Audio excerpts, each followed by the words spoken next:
கவிஞரும் பாடலாசிரியருமான வைரமுத்துவுக்கு இந்தியாவில் இலக்கியத்துக்காக வழங்கப்படும் உயரிய விருதான ஞானபீடம் வழங்கப்பட்டிருப்பது தற்போது பெரிய விவாதமாக மாறியுள்ளது. 24 ஆண்டுகளுக்கு பிறகு தமிழ்நாட்டைச் சேர்ந்த ஒருவருக்கு இந்த விருது கிடைத்திருப்பதும் குறிப்பிடத்தக்கதாக பார்க்கப்படுகிறது. இதன் காரணமாக அரசியல் தலைவர்கள், திரைப்பட பிரபலங்கள், எழுத்தாளர்கள் என பலரும் வைரமுத்துவுக்கு தங்களது வாழ்த்துக்களையும் பாராட்டுக்களையும் தெரிவித்து வருகின்றனர். தமிழ் சினிமாவில் பல தலைமுறைகளாக ரசிகர்களின் மனதில் நிலைத்திருக்கும் ஆயிரக்கணக்கான பாடல்களை எழுதியவர் வைரமுத்து.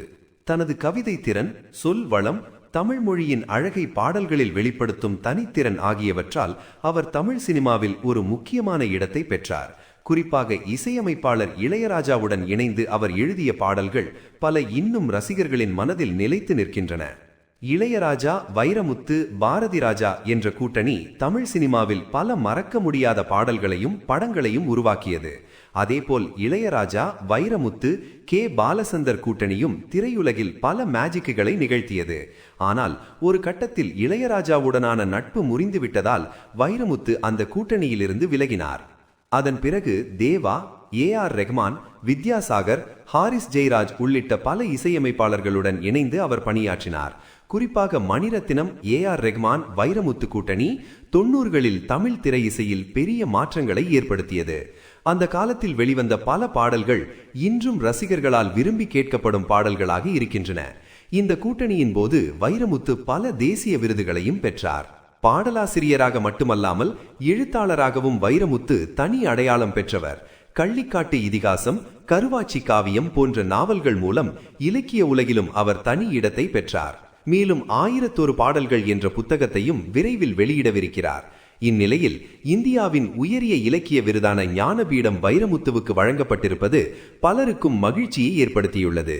தமிழ்நாட்டில் இதற்கு முன்பு எழுத்தாளர் அகிலன் 1975ஆம் ஆண்டிலும் ஜெயகாந்தன் 2002ஆம் ஆண்டிலும் இந்த விருதை பெற்றிருந்தனர். தற்போது 24 ஆண்டுகளுக்கு பிறகு தமிழ்நாட்டைச் சேர்ந்த ஒருவருக்கு இந்த விருது கிடைத்திருப்பது தமிழ் இலக்கிய உலகிற்கே பெருமையாக பார்க்கப்படுகிறது. இந்த விருதுக்காக பலரும் வைரமுத்துவுக்கு வாழ்த்து தெரிவித்து வரும் நிலையில் சூப்பர் ஸ்டார் ரஜினிகாந்தும் தனது எக்ஸ் சமூக வலைதளத்தில் ஒரு பதிவு வெளியிட்டிருந்தார். அந்த பதிவில், நம் இந்திய நாட்டின் பெரும் மதிப்புமிக்க ஞானபீட விருதை பெற்றிருக்கும் எனது அருமை நண்பர் கவிப்பேரரசு வைரமுத்துவுக்கு என்னுடைய மனமார்ந்த வாழ்த்துக்கள் என்று குறிப்பிட்டிருந்தார். ஆனால் இந்த பதிவுக்கு பின்னணி பாடகி சின்மயி தனது கருத்தை பதிவு செய்துள்ளார். ரஜினிகாந்தின் அந்த பதிவை ரீட்வீட் செய்த சின்மயி, ஐயோ புரியவே புரியாதா என்று குறிப்பிட்டிருந்தார். அவரது இந்த பதிவு சமூக வலைதளங்களில் வைரலாகி தற்போது பெரிய விவாதத்தை ஏற்படுத்தியுள்ளது. மேலும் சின்மயி தனது மற்றொரு பதிவில் 2018ஆம் ஆண்டு பல பெண்கள் ஒரே கவிஞர் மற்றும் பாடலாசிரியர் மீது குற்றச்சாட்டுகளை முன்வைத்திருந்தனர் என்றும் தற்போது அந்த மனிதருக்கே ஞானபீட விருது வழங்கப்பட்டிருப்பது குறித்து தனது அதிருப்தியை வெளிப்படுத்தியிருந்தார். இதனால் அவரது இந்த கருத்துக்கள் சமூக வலைதளங்களில் பெரும் கவனத்தை பெற்றுள்ளன. யார் வைரமுத்துவை பாராட்டினாலும் அங்கே சின்மயி வந்து தனது கருத்தை தெரிவிக்கிறார் என்று சிலர் கமெண்ட் செய்து வரவும், மற்றொரு புறம் சின்மயிக்கு ஆதரவாகவும் சிலர் கருத்து தெரிவித்து வருகின்றனர்.